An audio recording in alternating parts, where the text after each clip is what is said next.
BPSC tree 4.0 के लिए GK GS का महत्वपूर्ण प्रश्न है और उसके उत्तर को हम लोग क्रमबद्ध जानने का प्रयास करेंगे।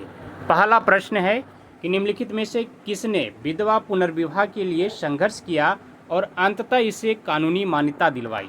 ऑप्शन ए में है राजा राम मोहन राय, बी में है ईश्वर चंद विद्यासागर, सी में है एमजी रानाडे और डी में एनी बेसेंट है। आप लोगों को बताना है निम्नलिखित में से किसने विधवा पुनर्विवाह के लिए संघर्ष किया और अंततः इसे कानूनी मान्यता दिलवाई। ऑप्शन ए में राजा राम मोहन राय, ईश्वर चंद विद्यासागर, एमजी रानाडे। इसका सही उत्तर हो जाएगा ईश्वर चंद विद्यासागर। ऑप्शन बी इसका सही उत्तर है। अगला प्रश्न देखते हैं हम लोग कि प्रांतीय स्वायत्तता किस एक्ट के द्वारा स्थापित हुई थी।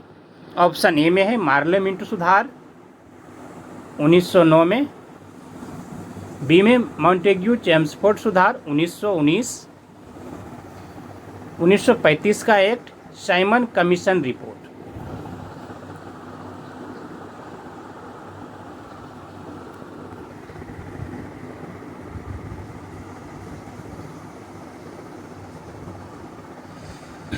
प्रांतीय स्वायत्तता किस एक्ट के द्वारा स्थापित हुई थी, तो इसका सही उत्तर हो जाएगा 1935 के एक्ट के द्वारा। तो ऑप्शन सी इसका सही उत्तर है। अगला प्रश्न देखते हैं हम लोग कि पिट्स इंडिया एक्ट किस वर्ष पारित हुआ। ऑप्शन ए में है 1781 में, 1784 में, 1768 में, 1791 में। पिट्स इंडिया एक्ट किस वर्ष पारित हुआ ये पूछा जा रहा है, तो इसका सही उत्तर हो जाएगा 1784 में। ऑप्शन बी इसका सही उत्तर है। अगला प्रश्न है कि प्रधानमंत्री के त्यागपत्र देने या मृत्यु की स्थिति में ऑप्शन ए में दोबारा चुनाव कराने होते हैं या फिर मंत्रिपरिषद भंग कर दी जाती है, कैबिनेट एक और नेता चुनती है और राष्ट्रपति निर्णय लेता है कि क्या होना चाहिए। प्रधानमंत्री के त्यागपत्र देने या मृत्यु की स्थिति में क्या होता है ये बताना है, तो सही उत्तर हो जाएगा मंत्रिपरिषद भंग कर दी जाती है। तो ऑप्शन बी इसका सही उत्तर है। अगला प्रश्न है कि अंतर्राष्ट्रीय रूप से लेन देन की गई समस्त सेवाएं किस WTO समझौते के अंतर्गत शामिल है। ऑप्शन ए में है ट्रिप्स, PAT, गेट्स, ट्रिम्स। अंतर्राष्ट्रीय रूप से लेन देन की गई समस्त सेवाएं किस WTO समझौते के अंतर्गत शामिल है, तो इसका सही उत्तर हो जाएगा गेट्स। ऑप्शन सी इसका सही उत्तर है। अगला प्रश्न है कि IMF की मुद्रा SDR के संबंध में कौन सा कथन सही है। ऑप्शन ए में यह सोने तथा चांदी के सिक्कों के रूप में होती है, बी में है यह नोटों के रूप में छपी होती है, सी में है यह बुक कीपिंग एंट्री के रूप में होती है और डी में यह अमेरिकी डॉलर के रूप में होती है। IMF की मुद्रा SDR के संबंध में कौन सा कथन सही है, तो सही उत्तर हो जाएगा यह बुक कीपिंग एंट्री के रूप में होती है। तो ऑप्शन सी इसका सही उत्तर है। अगला प्रश्न है कि यूरोपीय आर्थिक समुदाय देशों का मुख्यालय कहाँ स्थित है। ऑप्शन ए में है लंदन, ब्रुसेल्स, रोम, हेग। यूरोपीय आर्थिक समुदाय देशों का मुख्यालय कहाँ स्थित है, तो सही उत्तर हो जाएगा ब्रुसेल्स। ऑप्शन बी इसका सही उत्तर है। अगला प्रश्न है कि पेनाइन, अपलेशियन और अरावली निम्नलिखित में से किसके उदाहरण है। ऑप्शन ए में है युवा पर्वत के, ब्लॉक पर्वत के, प्राचीन पर्वत के, इनमें से कोई नहीं। पेनाइन यूरोप यानी अपलेशियन यानी अमेरिका और अरावली जो है भारत में है। निम्नलिखित में से किसके उदाहरण है ये पूछा जा रहा है, तो सही उत्तर हो जाएगा प्राचीन पर्वत के। तो ऑप्शन सी इसका सही उत्तर है। अगला प्रश्न है कि ब्लैक पर्वत कहाँ स्थित है। ऑप्शन ए में है अमेरिका में, स्वीडन में, नाइजीरिया में, कनाडा में। ब्लैक पर्वत कहाँ स्थित है, तो सही उत्तर हो जाएगा अमेरिका में। ऑप्शन ए इसका सही उत्तर है। अगला प्रश्न है कि महाद्वीपों की एक साथ जुड़ी अवस्था को क्या कहा जाता है। ऑप्शन ए में है पेंजिया, अंगारा लैंड, गोंडवाना लैंड, उपयुक्त सभी। महाद्वीपों की एक साथ जुड़ी अवस्था को क्या कहा जाता है, तो पेंजिया। ऑप्शन ए इसका सही उत्तर है। अगला प्रश्न है कि सन 1857 के विद्रोह के समय जगदीशपुर में विद्रोहियों की नेतृत्व किसने प्रदान की थी। ऑप्शन ए में खान बहादुर खान, अजीमुल्ला खान, तात्या टोपे, कुंवर सिंह। किसने? तो कुंवर सिंह ने। तो ऑप्शन डी इसका सही उत्तर है। अगला प्रश्न है कि निम्नलिखित में से किसने लखनऊ में सन 1857 के विद्रोह का नेतृत्व किया था? ऑप्शन ए में है बेगम हजरत महल, मौलवी अजीमुल्लाह, वाजिद अली शाह, तात्या टोपे। किसने? तो बेगम हजरत महल ने। ऑप्शन ए सही है। अगला प्रश्न है कि मंगल पांडे जिसने अकेले ही 29 मार्च 1857 को अंग्रेज के खिलाफ बगावत की थी, किस ब्रिटिश इंडियन सेना से संबंधित था? ऑप्शन ए में मेरठ में स्थित 11वीं नेटिव इन्फेंट्री, बी में बैरकपुर में स्थित 34वीं नेटिव इन्फेंट्री, और सी में बहरामपुर में स्थित 19वीं नेटिव इन्फेंट्री, और लखनऊ में स्थित 34वीं नेटिव इन्फेंट्री। मंगल पांडे जिसने अकेले ही 29 मार्च 1857 को अंग्रेजों के खिलाफ बगावत की थी, वह किस ब्रिटिश इंडियन सेना से संबंधित था? तो बैरकपुर में स्थित 34वीं नेटिव इन्फेंट्री से। तो ऑप्शन बी इसका सही उत्तर है। अगला प्रश्न है कि जब नेपोलियन की शक्ति के सामने यूरोप में साम्राज्य धराशायी हो रहे थे, तब किस गवर्नर ने भारत में ब्रिटिश पताका फहराए रखा? ऑप्शन ए में है Lord Cornwallis, Warren Hastings, Lord Wellesley, Lord Curzon. तो किसने? तो लॉर्ड वेलेजली ने।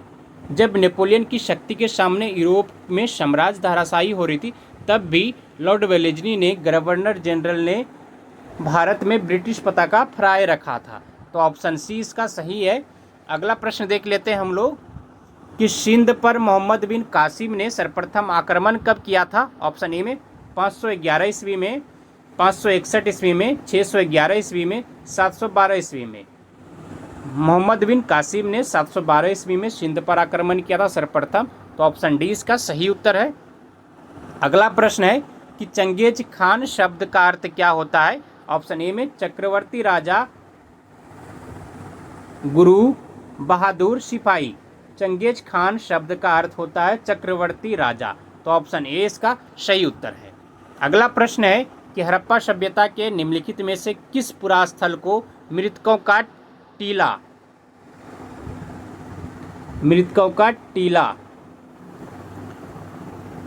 यह सिंध का बाग कहा जाता है? ऑप्शन ए में कालीबंगा, मोहनजोदड़ो, लोथल। उपयुक्त में से सभी। मृतकों का टीला मोहनजोदड़ो को बोला जाता है। तो ऑप्शन बी इसका सही उत्तर है। अगला प्रश्न है कि किस मौर्य शासक के पश्चिमी एशिया के यूनानी शासक सेल्यूकस के साथ वैवाहिक संबंध था? ऑप्शन ए में अशोक, बिंदुसार, चंद्रगुप्त मौर्य, चंद्रगुप्त विक्रमादित्य। किस मौर्य शासक के पश्चिमी एशिया के यूनानी शासक सेल्यूकस के साथ वैवाहिक संबंध थे? तो इसका सही उत्तर हो जाएगा चंद्रगुप्त मौर्य। अगला प्रश्न देख लेते हैं कि भारत के निम्नलिखित में से किस क्षेत्र में रोम के साथ सर्वाधिक व्यापार होता था? ऑप्शन ए में उत्तर भारत, पूर्व भारत, दक्षिण भारत, पश्चिम भारत। भारत के निम्नलिखित में से किस क्षेत्र में रोम के साथ सर्वाधिक व्यापार होता था? तो इसका सही उत्तर हो जाएगा दक्षिण भारत के साथ। ऑप्शन सी इसका सही उत्तर है। अगला प्रश्न है कि रोमन व्यावसायिक केंद्र सर्वप्रथम कहाँ पर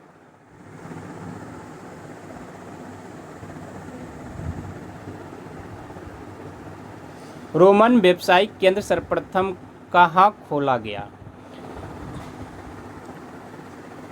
ताम्रलिपि, अरिकामेडु, मुजिरस, काजीकट। तो सही उत्तर हो जाएगा मुजिरस।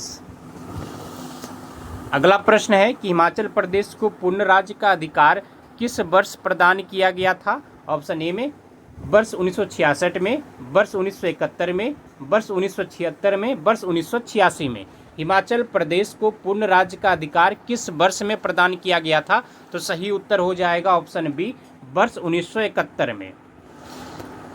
अगला प्रश्न है कि निम्नलिखित में से भारत के किस राज्य को मिनी स्विट्जरलैंड कहा जाता है? ऑप्शन ए में सिक्किम, उत्तराखंड, मेघालय, हिमाचल प्रदेश। निम्नलिखित में से भारत के किस राज्य को मिनी स्विट्जरलैंड कहा जाता है? तो इसका सही उत्तर हो जाएगा ऑप्शन सी, मेघालय को। अगला प्रश्न है कि भारत सरकार ने किसकी सहायता के लिए स्वयं सिद्ध योजना आरंभ की थी? केवल स्कूली बच्चों के लिए, केवल स्वास्थ्य कार्यकर्ताओं के लिए, केवल महिलाओं के लिए, बिना किसी नियमित आय वाले वरिष्ठ नागरिकों के लिए। भारत सरकार ने किसकी सहायता के लिए स्वयं सिद्ध योजना आरंभ की थी? तो सही उत्तर हो जाएगा केवल महिलाओं के लिए। ऑप्शन सी इसका सही उत्तर है। अगला प्रश्न है कि भारत के संविधान में निम्नलिखित में से किस संशोधन का संबंध जो है वह पंचायत राज की संस्था से है? ऑप्शन एक में है 106वां, 2 में 100वां, 73वां और 74वां।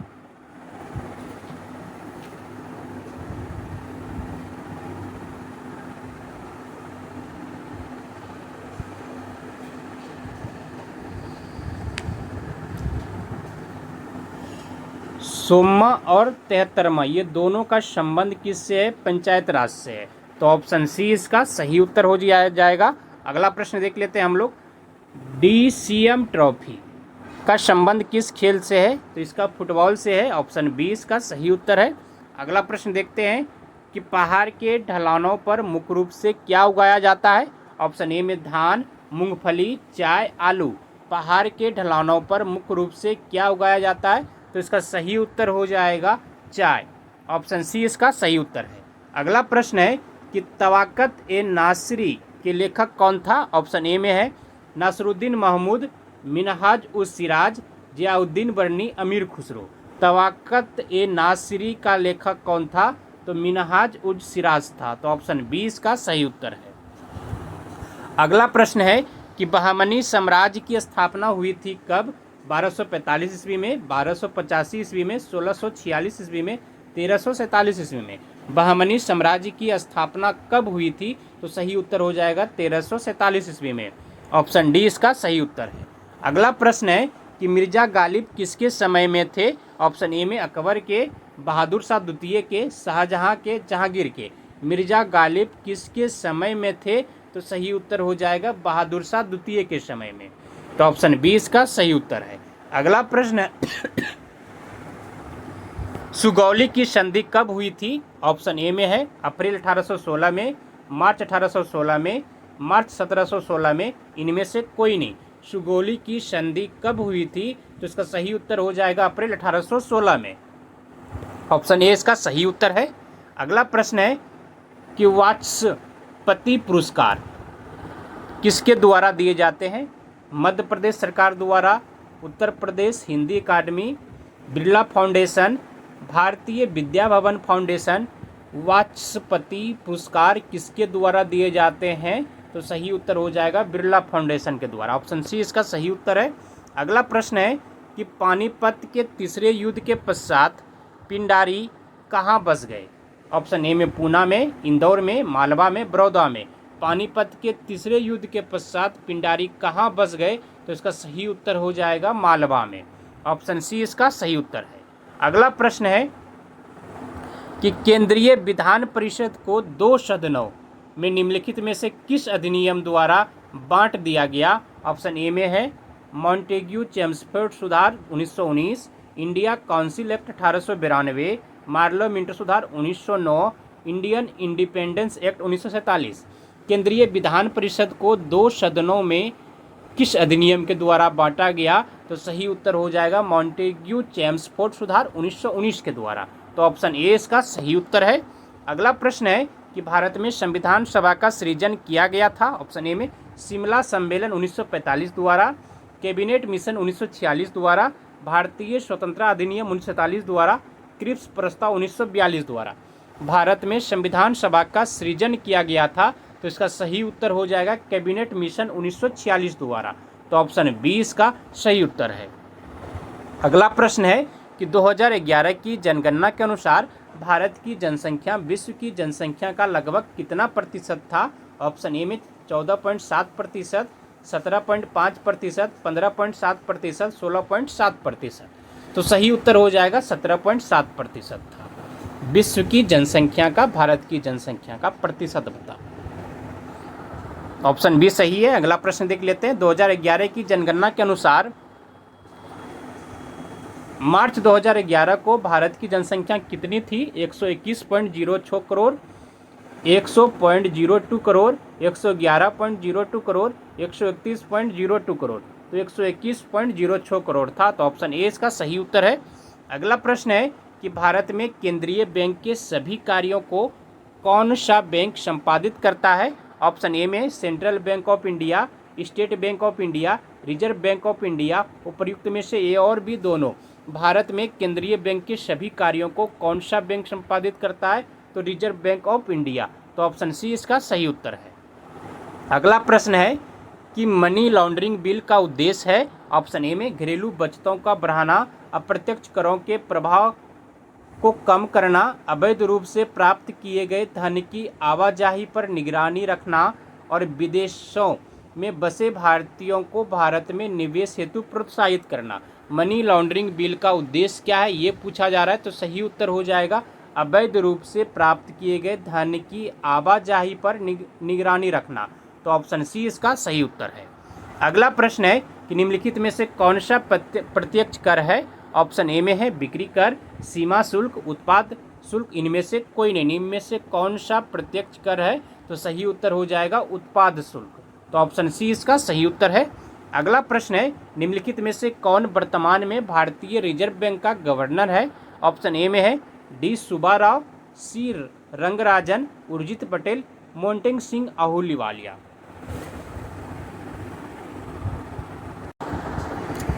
अभी ये प्रश्न पहले का है, तो अभी जो है वह शक्तिकांत दास है। शक्तिकांत दास।